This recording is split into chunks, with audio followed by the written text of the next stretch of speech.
This audio reading is taken from the book The Bible and the Newspaper by Charles Spurgeon. Our selected reading is entitled Quis Separabit. Who shall separate us from the love of Christ? Romans 8:35. Another incident of the review before the Queen at Aldershot is thus described by the Daily News. The 86th County Down Regiment, with Lieutenant Colonel Adams at its head, went by with a firm, elastic tread, never wavering as they passed the saluting point, but preserving the touch as if the old motto, Quis Separabit, had been instilled into every man. We can scarcely credit that their motto, which is in somewhat questionable taste, can have any influence upon the 86th. But we are quite sure that it ought to operate very strongly upon those to whom it properly belongs. The question, who shall separate us from the love of God, which is in Christ Jesus our Lord, should bind us first of all to the great captain of our salvation. If he himself by inspiration forbids the fear of separation from himself, let us not act as if such a division were possible, but cling to him with all the tenacity of vital union. Shall the member be cut away from the body? The thought is too painful. Shall the branch be torn from the vine? The result would be deadly. Shall the stone be rent from the foundation? The overthrow would be terrible. Shall the bride be divorced from her husband? The consequences would be dishonour, poverty, destruction. No force of persecution shall ever drive us from our Lord through fear, and no fascination of pleasure shall tempt us from him through selfish hope. Closer and closer let us cling to him who is our one and only hope for time and for eternity.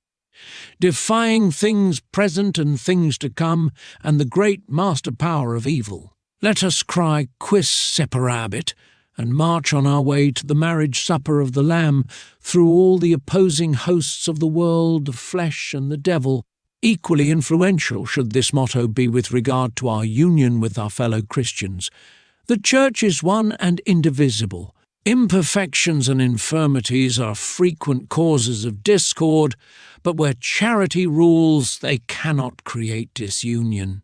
The existence of the old man is a dividing power, but the new man is ever one, and draws and attracts to itself all life of the same kind. We wilt not leave our brethren because we cannot agree with them in sentiment in all respects, but we will endeavour to keep the unity of the Spirit in the bonds of peace. We will not forsake our brethren because they are in poverty or disgrace, but we will regard them as suffering members of the one body.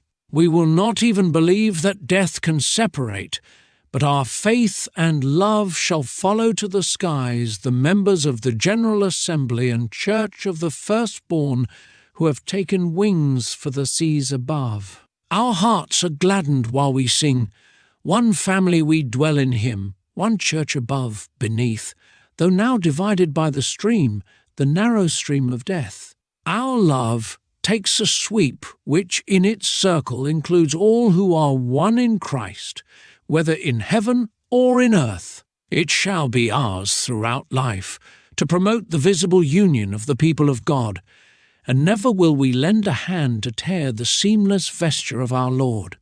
Sinking selfishness and cultivating ever the mind which was in Christ Jesus, we will labour to carry out the spirit of our great Master's prayer, that they all may be one. As thou, Father, art in me and I in thee, that they also may be one in us.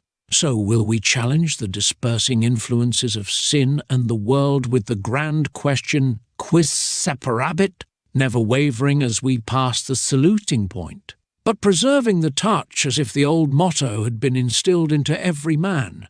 Reader, are you a peacemaker or are you a divider? Search your heart and see, for it is an important inquiry.